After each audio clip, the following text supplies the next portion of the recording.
என்ன இது வேட்டு சத்தம் எல்லாம் கேட்குது? இல்லை கனியா, ஐயா, இது கல்யாணத்துக்கு வேட்டு வகையில ஏற்பாடு பண்ணிட்டியா என்ன? என்னய்யா இப்படி சொல்றீங்க? நீங்க சொல்லாம நான் எப்படியா பண்ண முடியும்? உறவு ஆறுது மேலதானத்தோடு வராங்க. இப்போ என்னன்னு பாருப்போ. சரிங்கய்யா.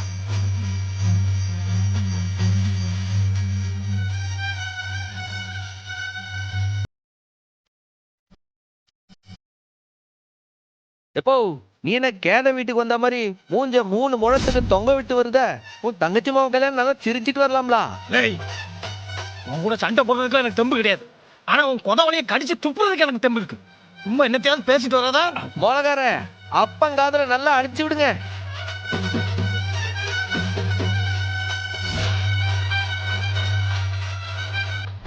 இந்த விவகாரம் பிடிச்சவ இங்க எதுக்கு சீர் கொண்டு வரான்? ஒருவேளை பிரச்சனை பண்ண வர்றானோ? ஐயா, வணக்கம் வணக்கம் வணக்கம். வாங்க. வாங்க. வணக்கம் தம்பி. இப்படி சிறப்பா சீர் கொண்டு வரீங்களே, நீங்க யாரு? இவர்தான் மாப்பிள்ளையுடைய தாய் மாமன், இவங்க மாப்பிள்ளையுடைய தங்கச்சி. அதுக்குதான் சீர்லாம் கொண்டு வந்தா. ஆஹா ஆஹா, தாய் மாமா உறவுன்னா இப்படிலாம் இருக்கணும். ஐயா, என்னலே சமூக குடும்பத்தோட வர்ற ஐயா.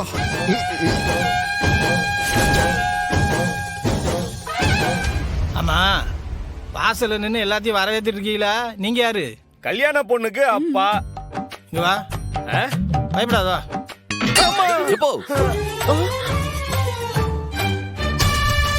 அக்கா, இந்த நசுக்கி எதுக்கு இங்க வருது? ஒரு வார்த்தை பேசுன கழுத்த கரன்னு அறுத்து போட்டு வருது. ஓடி போயிரு. ஏய், வாடி உள்ள போலாம். எப்போ நீ இதுக்கு அந்தால போட்டு அடிக்க? என்ன கல்யாணம் நித்தலான்னு பாக்குதியா? ஏ சும்மா இருந்த. ஏனி, உனக்கு எதுக்கு நீ இவ்வளவு கொலவெறி? ஏனி, எசைக்கு உன் தங்கச்சி தானே. அந்த புள்ள வாழ்க்கையை நீயே இப்படி கெடுக்க பாக்குற? இது நியாயமானே? தேவலாம் பேசினா அவ்வளவுதான் சொல்லிவிட்டேன். கல்யாண வீட்டுக்கு வந்தா இல்ல நல்ல வார்த்தையா தானே பேசுனா? நீ எதுக்குல தப்பான வார்த்தைலாம் பேசிட்டு இருக்க? இன்னொரு வாட்டி இப்படி பேசணும்னு வச்சுக்க, அவ்வளவுதான் பல்ல உடைச்சு போடுவேன் உனக்கு. நீ 1000 தான் சொல்லு, நீ பண்றது எனக்கு சுத்தமா.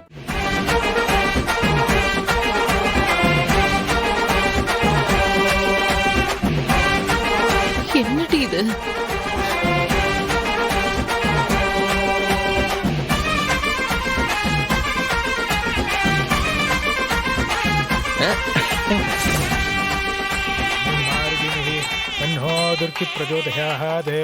முகூர்த்தத்துக்கு நேரம் ஆகிறது. பொண்ணு அடிச்சுட்டு வாங்கோ.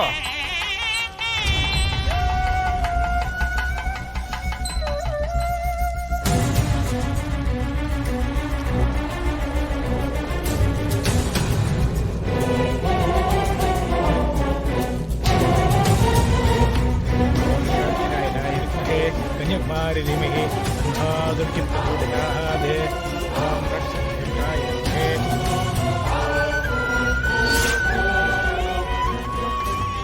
எப்படி இருக்கீங்க? நல்லா இருக்கேன்ப்பா. நீ எப்படி இருக்க? நல்லா இருக்கேன். வீட்ல எல்லாம் எப்படி இருக்காங்க? எல்லாம் நல்லா இருக்காங்கக்கா. அப்புறம் பசங்க எல்லாம் எப்படி படிக்கிறாங்க? நல்லா படிக்கிறாங்கப்பா. வேலை எல்லாம் எப்படி போயிட்டு இருக்கு? ஏங்க, கல்யாணம் ஏன் தங்கச்சி மாப்பிள்ளைக்கு நடக்கு, அவளை கண்ணார பார்க்க விடாம நீங்க குறுக்கிலே நின்னா என்ன அர்த்தம்? ஐயோ, மன்னிச்சிருங்க. கொஞ்சம் விலகி நில்லுங்க. சரிண்ணே, வாங்க.